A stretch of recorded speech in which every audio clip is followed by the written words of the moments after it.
Doctor, there have been millions and millions of Americans who've been exposed to a significant amount of asbestos dust in the last decades. Are most of them going to get sick? No. In fact, most of them are not going to get sick. Why is that? Well, because fortunately asbestos only causes diseases in individuals that have had heavy exposure, typically with the exception of mesothelioma.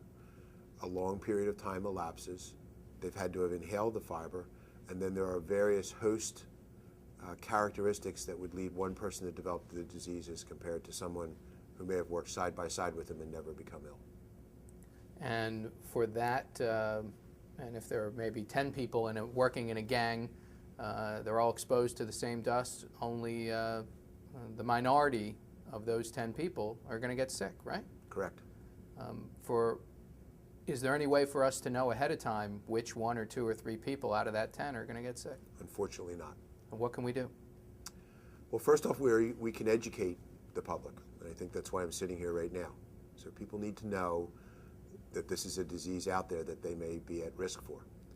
Then they can present for medical evaluation. And at the time of medical evaluation, they should ask what the findings are and what the recommendations are.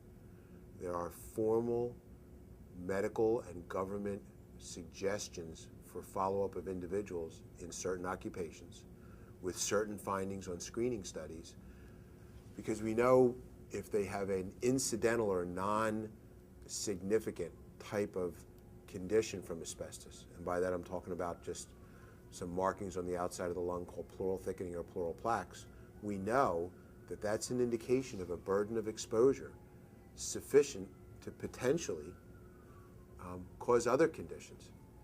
The problem we diagnose does not turn into cancer, does not turn into asbestosis. It merely tells medical providers that they've had that type of exposure and something could happen later in their life. Thank you so much for your time, Doctor. My pleasure.